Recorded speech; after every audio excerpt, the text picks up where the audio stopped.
tenerlo en cuenta. Otro de los elementos de contexto es la ley de víctimas. En el 2011 se promulga la ley de víctimas. Eso es otro instrumento de justicia transicional. Y una de las cosas de la justicia transicional es que tiene un límite. Comienza en una fecha y termina en otra. Lo vamos a ver con los instrumentos de las jurisdicciones especiales para la paz y los instrumentos del sistema integral de verdad, justicia y reparación. Inician en una fecha y terminan en otra. Por eso se habla de transición. Es una transición, tiempo. ¿Sí? Bueno, y tenemos la firma del acuerdo de paz con la FARC. Estos son datos recogidos del Centro de Memoria. Datos recogidos hasta el 1 de septiembre del 2008. Miren. 80.472 desaparecidos desde 1958 tomaron la 15.000 víctimas de violencia sexual, 15.738, 353.531 hechos de violencia documentados, 16.894 hechos de reclutamiento,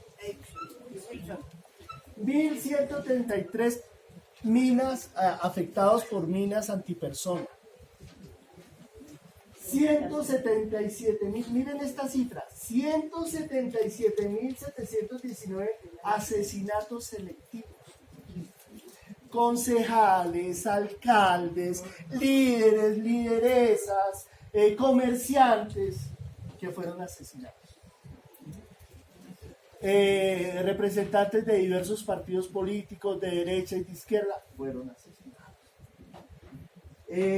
732 atentados terroristas, 1.492 ataques a poblaciones civiles, 37.175 víctimas de secuestro, 24.447 víctimas de masacres, 46.409 acciones bélicas, enfrentamientos entre las fuerzas militares y los grupos armados ilegales. Con ese panorama entró la necesidad de un proceso de negociación. ¿Sí? O sea, si nosotros no buscamos alternativas diferentes a las que hemos aplicado, porque no han resultado, tenemos que buscar algo, porque si no vamos a seguir en la misma. Y seguimos en la misma, pero yo creería que las cifras están bajando. Y no, perdón, ahí no habría más justicia si no se siguieran violando los derechos fundamentales, como el estudio, el trabajo. Eso. Es que también eso implica tanta violencia. Por eso, digamos, el tema no es solamente concentrarnos en que haya una paz entendida como que no vuelvan a funcionar los fusiles. La paz es, alguien lo dice, la paz es con justicia social y es mirar esos temas de la educación, del trabajo, es un todo. Pero esto, o sea, el trabajo, la producción, la salud, la educación no se puede dar si estamos en un medio de guerra. Exactamente. Entonces toca resolver la guerra para comenzar a reconstruir el país. Reconstruir. Bueno, el registro único de víctimas es una herramienta técnica que maneja la unidad de víctimas para saber quién es víctima, dónde está la víctima y qué necesita esa víctima para ser atendida. Con el registro con fecha del año pasado, del 1 de diciembre del 2018, se tiene 8.427.000 personas víctimas del conflicto armado. ¿Cómo se tiene esto?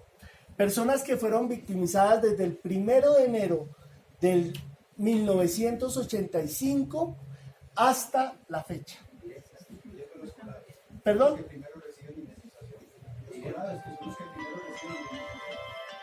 Claro que los colados no alcanzan a 70.000. Pero es un porcentaje bien alto entre Colombia, ¿cierto? Porque Colombia, ¿cuántos habitantes tiene? Colombia tiene como 45. Dicen 45 es que un porcentaje altísimo. dicen los estudiosos y que alrededor del 15%, o sea, si nosotros estuviéramos 100 acá, que alrededor del 15% de la población es población víctima. O sea, de 100 personas de Colombia, 15 son víctimas. Directas o indirectas. Ahora, porque si yo pregunto aquí quiénes son víctimas, muchos van a levantar la mano. Porque cuando eran niños fueron desplazados, Sí. porque a su papá fue desaparecido, o sea, eso amplía la cosa. Entonces, víctimas... Las víctimas registradas son las directas. Sí, las directas. Sí. Ahora, otro dato. Esto es un dato simplemente. La Fiscalía General de la Nación el año pasado decía que tenía alrededor de 10.000. ¿Qué? 10.000 no, 10 millones, perdón. 10 millones. 10 millones de denuncias relacionadas con el conflicto armado interno en la justicia ordinaria. 10 millones de denuncias de hechos relacionados con el conflicto armado, entre robo, asesinato, masacre, desplazamiento, despojo de bienes, abuso sexual, etcétera, etcétera, etcétera, secuestro, ¿sí? 10 millones de hechos. Y decía la Fiscalía, en la justicia ordinaria, ¿no? 10 millones. Y decía, nosotros necesitaríamos, primero que todo no contamos con el personal suficiente para asumir esos 10 millones de casos, en investigarlos, en sacarlos adelante. Y segundo que todo, necesitaríamos alrededor de 50 años para poder dar una respuesta a esos 10 millones de denuncias. Ante ese panorama, ¿qué se puede hacer? Buscar una alternativa que permita que los que cometieron los delitos, cometieron las violaciones a derechos humanos, de manera voluntaria se acerquen a decir, miren, yo maté, yo violé, yo asesiné, yo robé, yo desplacé, yo extorsioné. ¿Sí? Tener la conciencia despierta. Sí, confieso. Pero, ¿qué me da? Y entonces ese que me da, ese parte de esas negociaciones y yo me comprometo a no volver a cometer esos delitos. Que eso está dentro de las garantías de no repetición. Porque si nos quedamos quietos y decimos, no, déjenlos, que nosotros los vamos a buscar y los vamos a encontrar y los vamos a castigar y los vamos a meter a la cárcel, no lo vamos a poder hacer. No lo vamos a poder hacer. ¿Sí? Si al caso. Pero vamos a ver cómo se desarrollan esos equipos investigativos para aprenderlos, para cogerlos, para juzgarlos, para conseguir las pruebas. Es que ese es el tema, las pruebas para condenarlos. ¿Sí?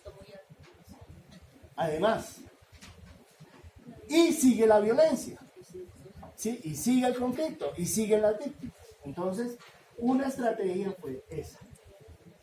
En este momento, según datos de la Jurisdicción Especial para la Paz, al 5 de octubre del 2018, ojo, esto es importante, 11.468 personas comparecieron ante la JEP para entrar en el proceso de justicia especial. ¿Quiénes? Esos 11.468 estaban conformados por excombatientes de las FARC que decían, yo voy, confieso mis delitos y me dan una pena de alternativa. Miembros de la fuerza pública que cometieron graves delitos en medio del conflicto. Está el tema, por ejemplo, de los llamados, mal llamados falsos positivos, porque eso es ejecución extrajudicial según el derecho internacional. Según el derecho internacional es homicidio en persona protegida. ¿Y por qué es homicidio en persona protegida? Porque son civiles. Y el civil en medio de un conflicto, las partes deben buscar su protección. Ese es el sentido del derecho internacional humanitario, poner límites a la guerra.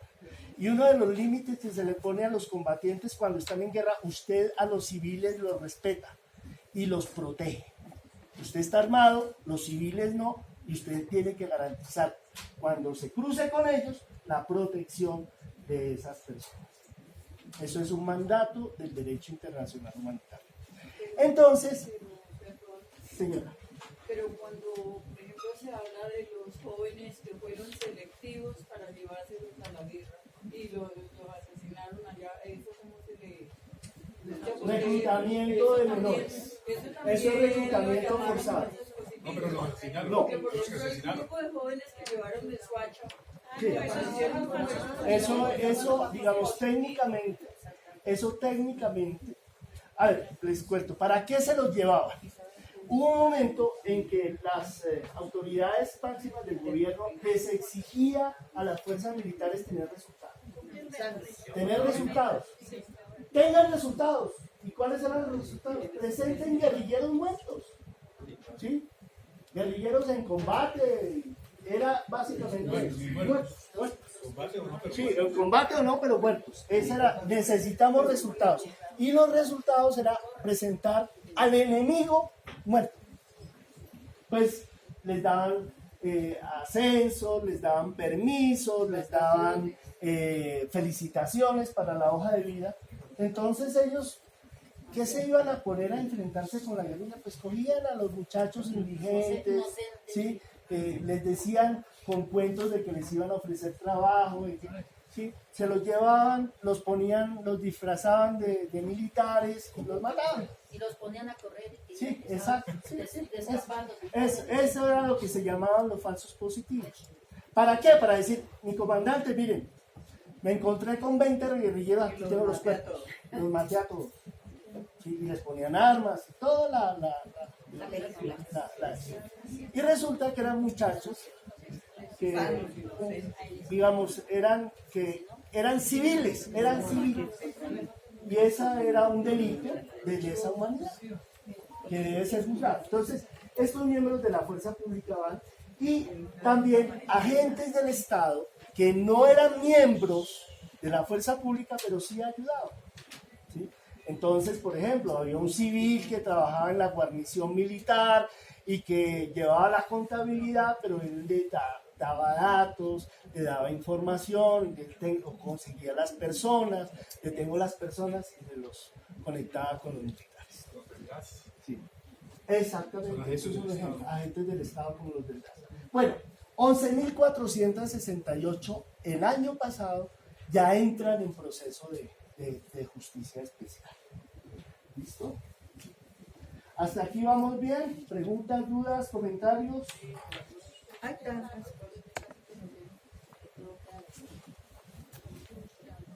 Bueno.